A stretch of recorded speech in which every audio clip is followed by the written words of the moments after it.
Okay, so we're talking about the Selkirk Range by A.O. Wheeler today. And as we start, we acknowledge the land, traditions, and culture of 4 nations, the Secwepemc, the Ktunaxa, the Sinixt, and the Okanagan Nation Alliance. We acknowledge our use and habitation of this land sacred to these 4 nations. We respectfully honor their traditions and culture.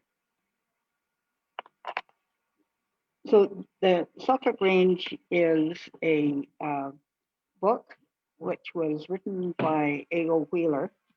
There's a print copy of it, all 459 pages of it. And A.O. Wheeler was born in Ireland in 1860 and came to Canada with his parents at the age of 16.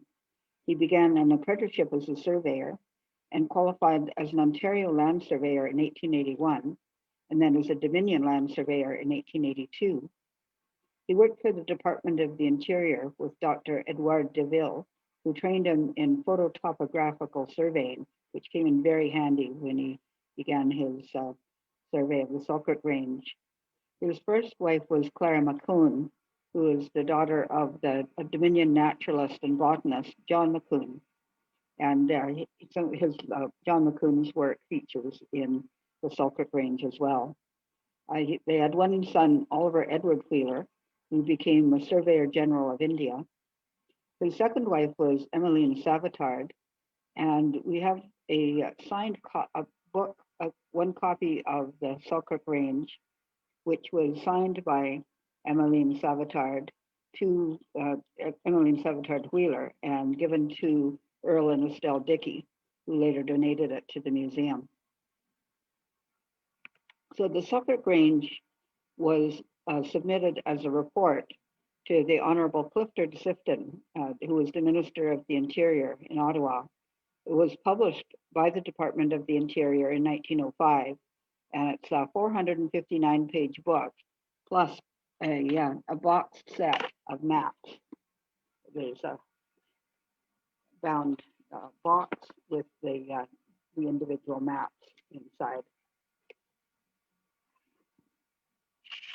It is a topographical survey of the portion of the Selkirk Mountains adjacent to the line of the Canadian Pacific Railway, and includes a review of travel and exploration, previous surveys, and mountaineering in the region. It was probably the most interesting and well-written government report I've ever read.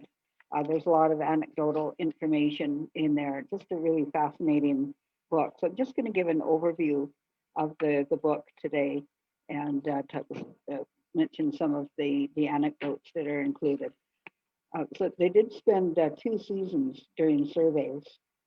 And the reason for the survey was to provide maps to climbers. They really wanted to facilitate the people who were climbing in the mountains. There had already been a lot of first ascents made by 1901 when Wheeler began his survey. And there was really an upsurge of mountaineering in the Selkirks, and the report was to facilitate that. Wheeler said, "Nature, in one of her capricious moods, has laid the several passes fated to be those selected for the Transcontinental Railway through the wildest, grandest, and most attractive portions of the whole Rocky Mountain system. It is only within the past 2 or 3 years that we are beginning to understand that in this respect, we may aspire to rivalry with the European Alps and other mountain ranges of the world. I refer to the inflow of tourists, globetrotters, hunters, sightseers, and bona fide mountain climbers made possible by the construction of the railway." And the Canadian Pacific Railway in 1886 had started the construction of what became known as Glacier House. It was originally built as a meal stop in the area and became a major stopover for climbers, and really was the seat of mountaineering in the Selkirks. Between 1887 and 1898, about 12,000 guests stopped at Glacier House, about 1,000 a year. And after that, there was really an increase in traffic. In 1901, there were 1,261 visits at Glacier House between the middle of March to the end of November. And in 1902, there were 1,873 visitors in just 9 months. So it was very, very popular stopping point. It was added on to several times as the tourist traffic there increased. I've given talks specifically on Glacier House before, and I'll probably do one in the future. It definitely deserves a talk on its own. So in his survey work, Wheeler was using the photographic method, which was introduced into Canada by Edouard Deville, who was the Surveyor General of Dominion lands. And I'd mentioned earlier that Wheeler had studied under him. Wheeler described the process. He said, the photographs are perspectives from which, by the inverse rules of perspective, the visible lines or points defining the topographical features therein seen may be projected on a ground plan. The features to be mapped have to be seen in at least 2 views, taken from stations some distance apart with positions and elevations determined. Enough points are determined from the photographs to enable an accurate delineation. Elevations of the points are proportional to their altitude above or below a horizontal plane passing through the camera station and their distance from same station, and can readily be obtained from the photographs. This allows the contour lines to be drawn at any suitable equidistance. The position and relative elevation of the camera station are ascertained by the ordinary methods of a trigonometric survey. The accuracy and detail of the mapping is dependent upon the precision of the base work, the number of the camera stations, and the scale of the map. So it was very scientific process that they were following, and there was a lot of equipment involved. Here's one photograph from the book showing the surveyors taking their instruments up a mountain. So they made a preliminary trip into the Selkirks in 1901. On June 9th, they left Calgary for Revelstoke, and in the middle of June, they climbed Mount McKenzie, as Wheeler said, in the hope of getting a good look over the country at this end. They walked east of Revelstoke, then 1.5 miles east of Twin Butte. 2 most picturesque mountain torrents meet immediately below the railway. They are crossed by a long wooden trestle about 100 feet above the bottom of the ravine. When midway across, a freight train suddenly emerged from a cutting at the other end and took the trestle. There was nothing for it but to hang on to the side timbers of the bridge as best we might. Not a comfortable position, with a pack on your back and a 100-foot drop below. That was the longest and slowest train I ever saw. I think we were both a little frightened as we shook ourselves together and vowed a little more caution in the future. So that was just one of many anecdotes in the book of some of the adventures that they had in their surveying work. They did an ascent of Mount Sir Donald with Swiss guides Edward Foyts on the left of this photograph and Karl Schluniger on the right of this photograph. By that time, the CPR had brought out trained guides from Switzerland to take mountaineers into the mountains, and it definitely contributed to the mountain and climbing culture in the area. Wheeler said, I was anxious to ascertain the possibility of taking a survey camera and transit to the top of Mount Sir Donald. From its prominence and the fact that it outtopped all the surrounding peaks, it would prove a very trigonometric station. And there they are on the summit of Mount Sir Donald. Among his assistants were 2 young men studying as land surveyors. On July 9th, they ascended the trail up Moose Creek to the summit of the high timbered ridge south of the village. At the crest of the ridge, ponies were taken for 1.5 miles through the timber, but it involved such heavy cutting that finding a convenient pool at which to camp, they decided to make the rest of the distance with the instruments on foot. They established a station for photographic survey at 7,276 feet above sea level and 5,049 above the railway. They established other stations along the way as well. The two assistants who started out didn't last for very long. They were only there for about a month, and they decided it was the work was way too hard, and they headed back to back east. But they were continuing their work with his other people with them. He said, while the stations were being occupied, other members of the party were sent to place a signal upon a prominent point on the north side of the river. A signal had also been placed beside the railway, a short distance westerly from the station house. They consisted of white cotton targets nailed at right angles to a pole, 12 to 15 feet high, according to circumstances. The pole is held upright by 3 supports nailed to it in the shape of a tripod. Both signals were clearly seen through the telescope of the transit theodolite, and angular readings were taken upon them. A full set of views were also obtained at each station.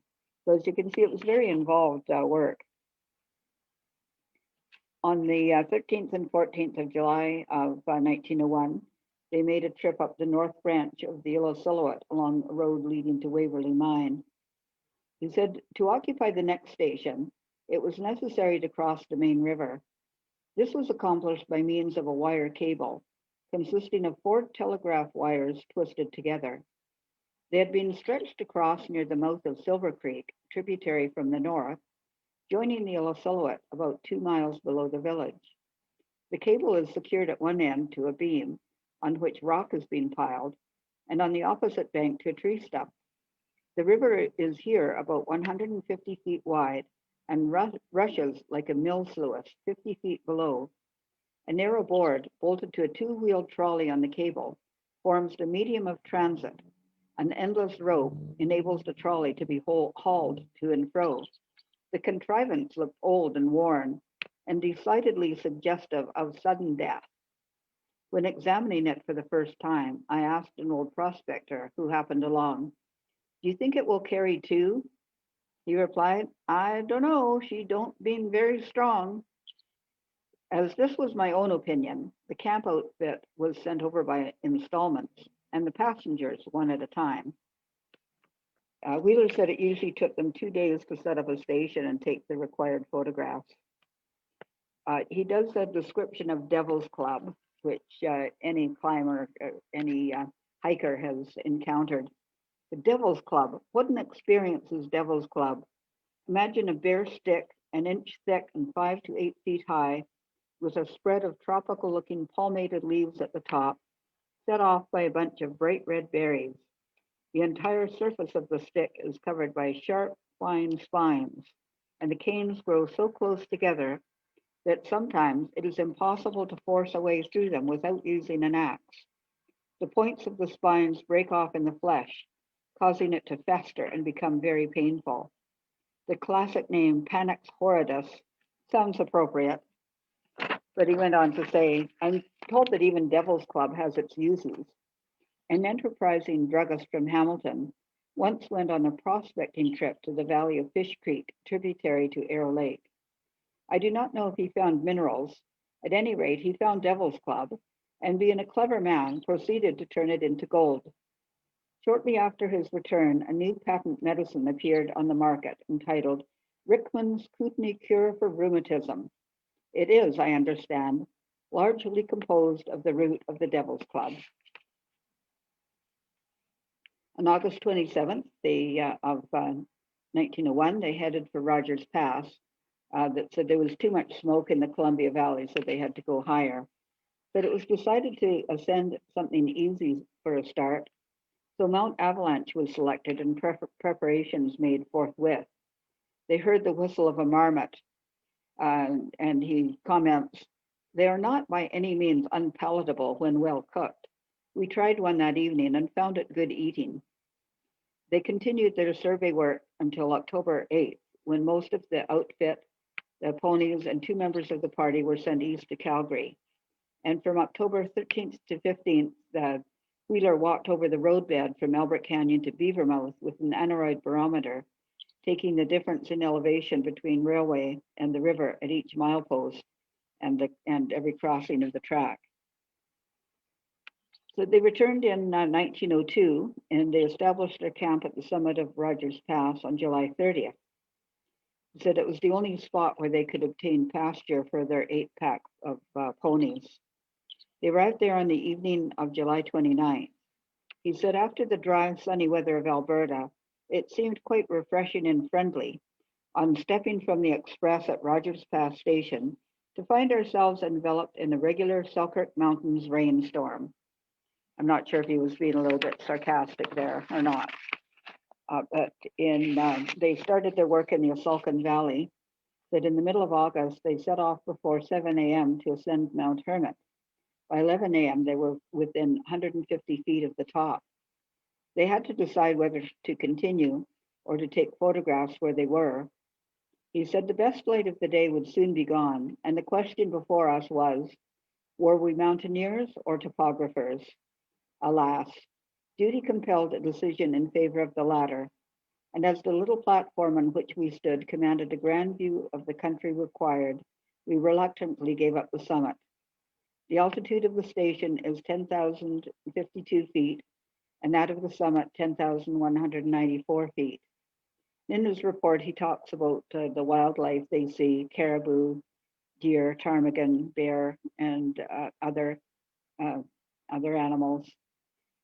His 12-year-old son, Oliver, was with the surveying party that year, and Oliver shot several pika and gave them to Mrs. Charles Shaffer, who presented them to the Academy of Natural Sciences in Philadelphia. Wheeler was also traveling with his dog Fritz, a black setter, who Wheeler said had a reputation as a mountain climber and had climbed every peak in the Selkirks, ascended by the survey party except for 3. But one day he slipped on an ice slope and fell 300 feet in a series of Catherine wheels, that sort of end over end. But as he vanished over a ledge, we gave him up for dead, but he appeared a short distance below, wagging his tail and apparently little the worse for his fall. But on one of their later climbs, the old Fritz slipped off a rock and did fall to his death. On August 27th, they returned to their camp one day to find it destroyed by a bear. Said 2 hams, a side of bacon, a tub of butter, and pails of jam had been cleaned out. Several boxes of bread were broken open, and Wheeler said the loaves were bundled promiscuously down the hillside. He had even attempted to swallow a camera and had left his teeth marks in the leather case. An extra box of photo plates had also been sampled. And they completed their work in 1902 on October 23rd. And that was their survey work. It's I just did a very brief overview of it. It's detailed in the 113 pages in the book. He also has sections on early travel and exploration in the Rockies and the Selkirks. There's 65 pages covering that, and includes David Thompson's travels and the coming of the CPR and explorations by Hector, Dawson, Moberly, and Rogers.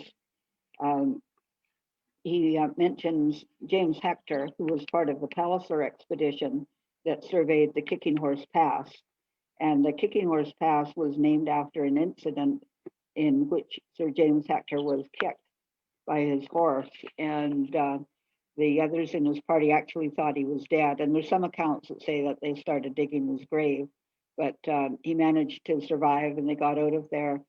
He went on to move to New Zealand and was a surveyor in New Zealand and chancellor of the university there.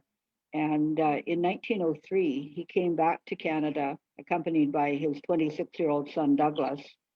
They were invited by the CPR to come over on a speaking tour. So they traveled by ship to Vancouver and then by train to Glacier House. And this photograph was taken by Mary Shaffer, who spent a lot of her summers at Glacier House.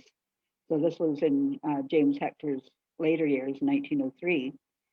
And while they were at Glacier House, and he was there talking about his adventures in the Kicking Horse Pass, his son Douglas became very ill.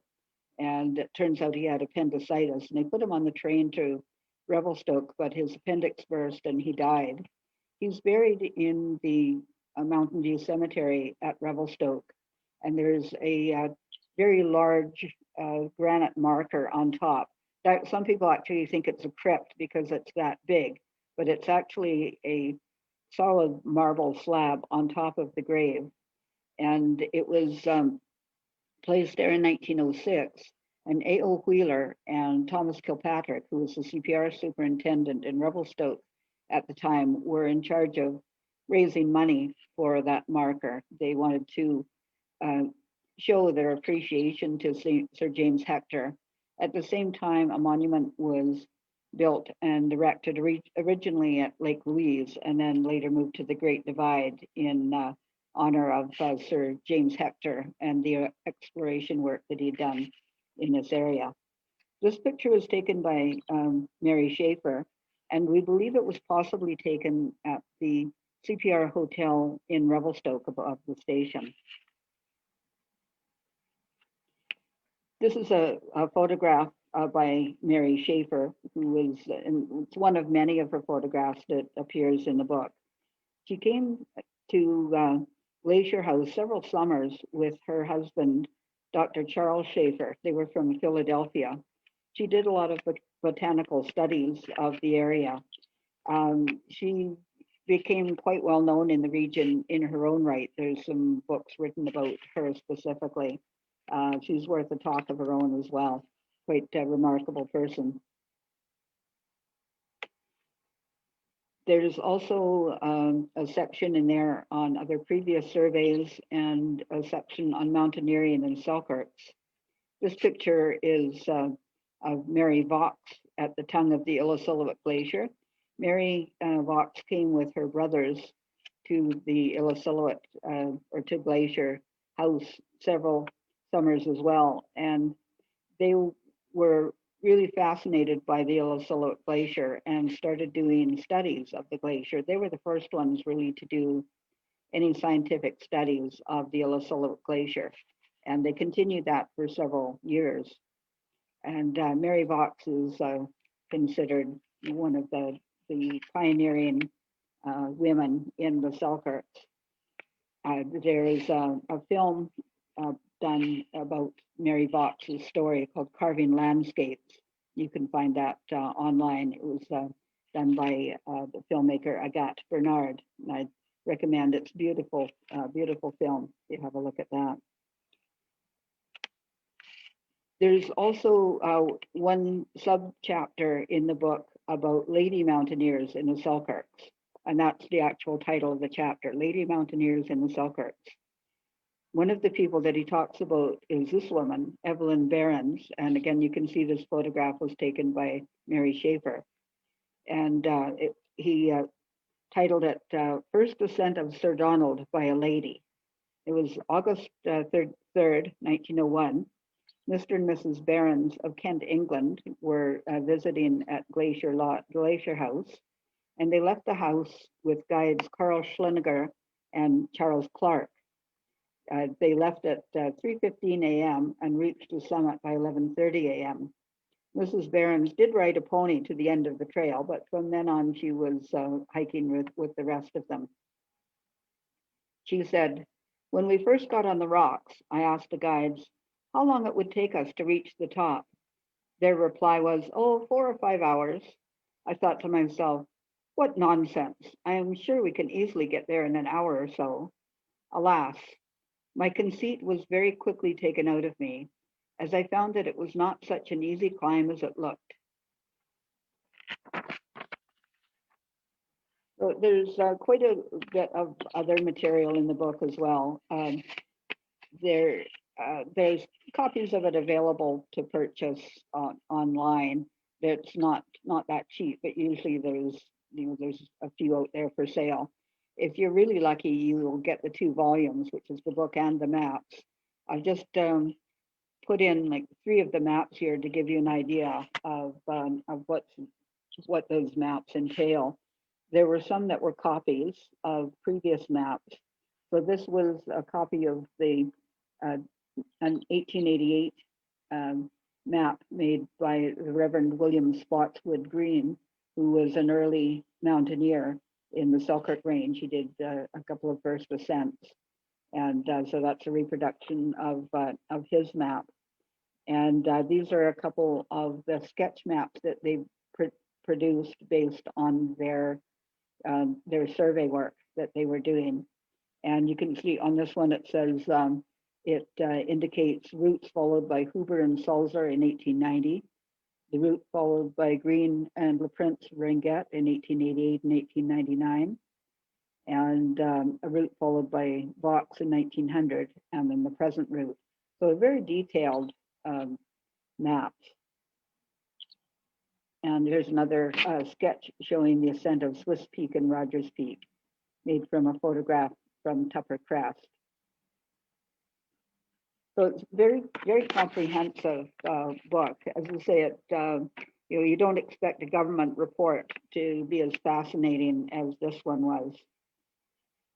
There's a lot of additional material in there. There's appendices that include the altitudes along the line of the CPR from Calgary to Revelstoke, notes on the natural history of the Selkirks by John Macoun, note on the geographical structure of the Selkirk Range by George Dawson, climate reports, a report by the nephew of Major A.B. Rogers describing the first expedition up the Yellow Silhouette Valley, and other material like that. So very valuable resource this the book is. Wheeler went on to be one of the co-founders of the Alpine Club of Canada in 1906, along with Elizabeth Parker and Dr. J.C. Herdman. And Wheeler was the club's first president from 1906 to 1910, and then the managing director until 1926 when he retired. And he was then elected the honorary president until his death. Wheeler passed away on March 20th, 1945, at the age of 84. The Alpine Club of Canada erected the Wheeler Hut near the former site of Glacier House in 1947, and the Wheeler Hut is still there in Glacier National Park. So thank you for joining us today. If you wish to make a donation, we encourage you to go to revelstokemuseum.ca. You'll find a donate now button on there, or call us at the museum. The next talk, I'll announce that when we get close to it. I'm just making some decisions about when and how I want to do talks going forward. But if I don't see you, I wish everybody happy holidays, and I hope that everybody stays safe and healthy. Thank you. Bye-bye.